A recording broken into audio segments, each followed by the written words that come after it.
In many ways, these protests in Ferguson are being led by millennials who are raising up, some say stepping up, when it comes to this issue of social justice. It is happening all across the country. And when you see these groups, you're seeing young African Americans, Hispanics, whites as well, using their power to say enough is enough. They also focused on social media, activating people via Twitter, Facebook, and Instagram, getting the word out to let folks know where certain protests are taking place. Right now, I want to go to a couple of our guests. We have freelance journalist and photographer Bradley Rayford.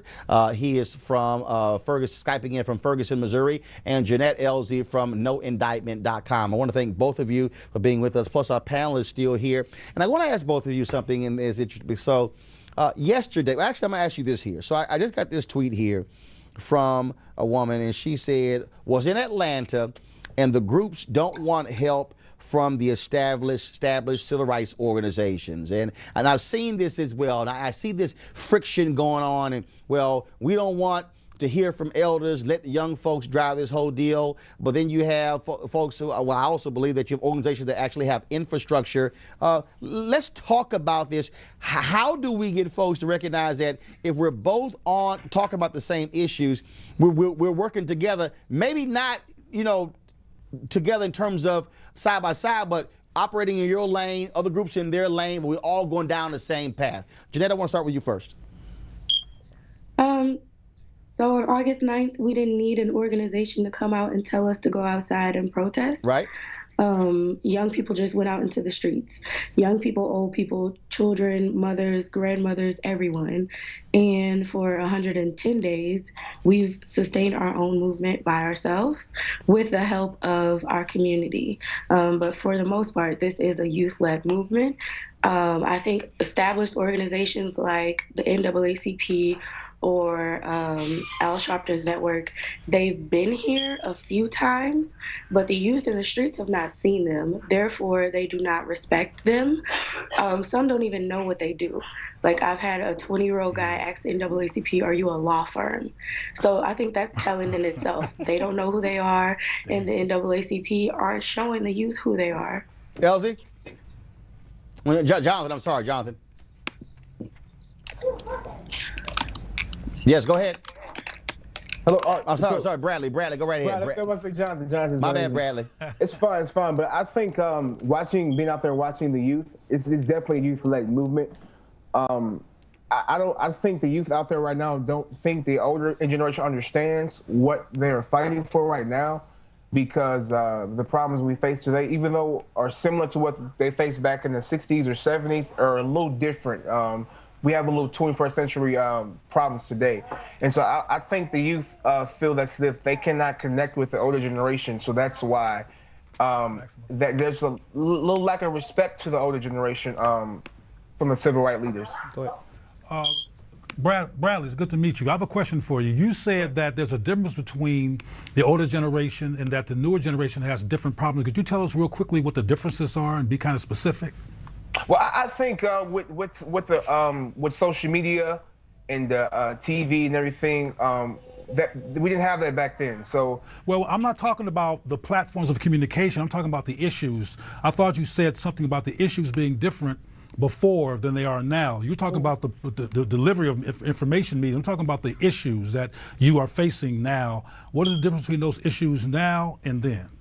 Well, we definitely have similar issues, but this is the way the issues are dealt with, like social media and with the media. That's definitely a big difference of what we have we had back then. Okay, but here's the deal, Bradley. And Jeanette, I'll go to you on that one because I think this is important. So I get your point about social media, but I'll give you an example. I got about 500,000 social media followers. I utilize my social media to send stories out, to move people, whether it's campaigns, raising money for Philip Agnew to get it bailed out, raising money for the Dream Defenders. But then you have young folks who say, we don't want you involved.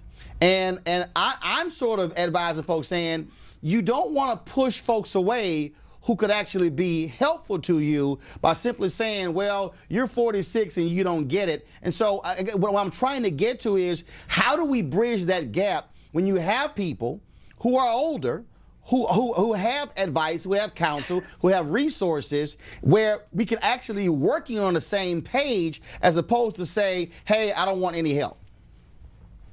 I think it's all about how you present it, because there are organizations who have been established, who are here, who've come in and try to quote unquote take over, speak for the people, and again, the people have not seen or heard from them. We've even had a national organization come in and say they're talking to the police on behalf of protesters, and protesters haven't seen them. So how can you represent people? No one has seen you. Well, what national organization said that?